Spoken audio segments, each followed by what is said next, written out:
All right, today we're going to talk a little bit about gluing raised panel doors together, or panel doors. I machined my Copen rails, and these cutters have a 5/8 inch tenon, so to accommodate or to work better with panel spacers. These panel spacers are a 1/4 inch, so the panel spacer goes down into the groove, and the panel, since this is a 5/8 mortise, the panel spacer is 1/4 inch. So I compress it 1/16, 25%. So that means 3 7/16 is going down into that groove and resting against that panel spacer. And that's going to help keep the panel from rattling, moving, and exposing any unfinished edges.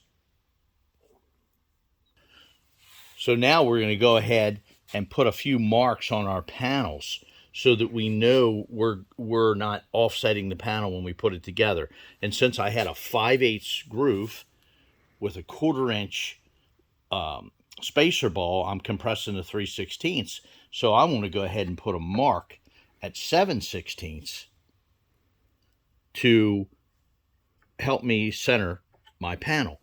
And as well as that, I'll also go ahead and put center marks on my panel and on my stiles, so that when I put it together, I know the panel is compressed to the right distance and centered.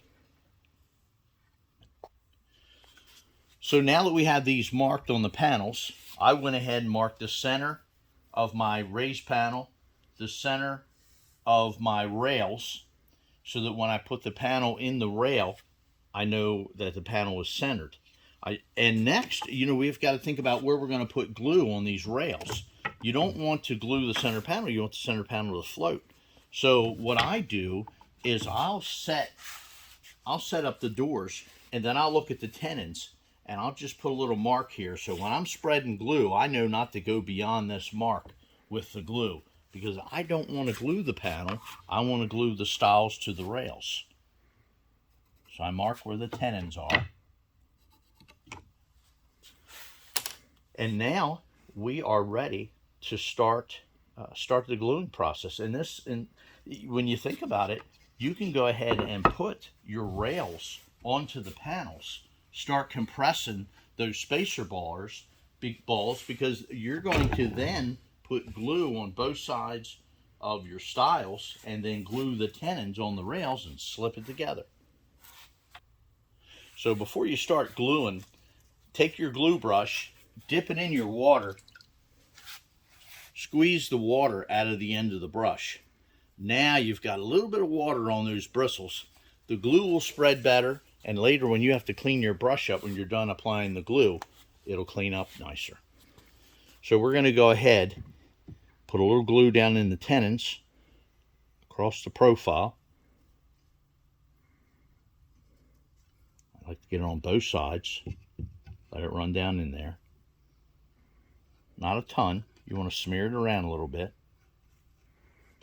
And I personally, from experience, believe in applying glue to both sides. I'll do it on this side, and then I'll do it on the tenons.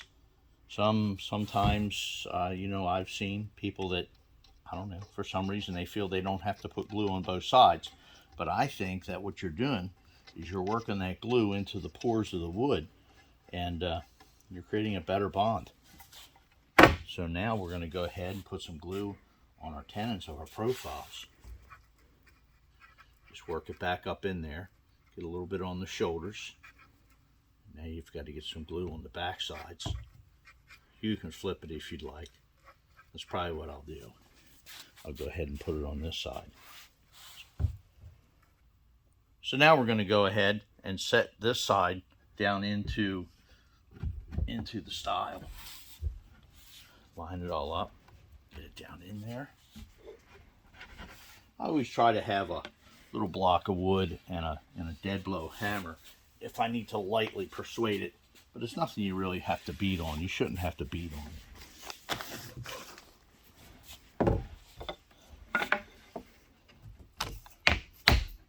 give it a little tap. Line up my stiles, my rails. Push down on it. And now I'll go ahead and flip that. And time is of the essence. You've got to keep gluing because it's drying. But I do like this Titebond 3. It gives you a little bit more open time than the Titebond 2. And I like it because it dries a little bit more like a similar color of the wood. Okay, now I went ahead, I put the stiles and rails together. I put them in the clamps, tightened the clamps up. Took my rag, wiped off a little bit of the excess glue that was oozing out. You know, every amount of glue that you can get off now, you won't have to sand and deal with later.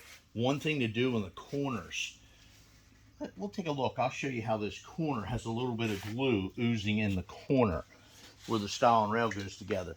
Wet another brush, squeeze the water out of it, and then get into that corner and dilute and wipe that little bit of glue out of there. That's going to save you a lot of time and aggravation later without having to deal with that when that glue is dried up. So you check each corner, everything looks good. You see the little tick marks. See them over on this side. Along this side, we've got our panel centered. It's compressed against the spacer balls the way they're supposed to be. The last thing that I like to do, and it's kind of tough. I do this right away as soon as I clamp it, but you know, I want to explain everything to you. I check my diagonals. I've got 41 7/8 in that direction. 41 7/8 in this direction. That tells me that my panel is perfectly square. It's in the clamps. I recommend leaving it in the clamps for 24 hours. The glue companies will say it only needs to be clamped for an hour, but why not let it dry without stress? Unless you need your clamps. But that's how I glue doors together. And thanks for watching.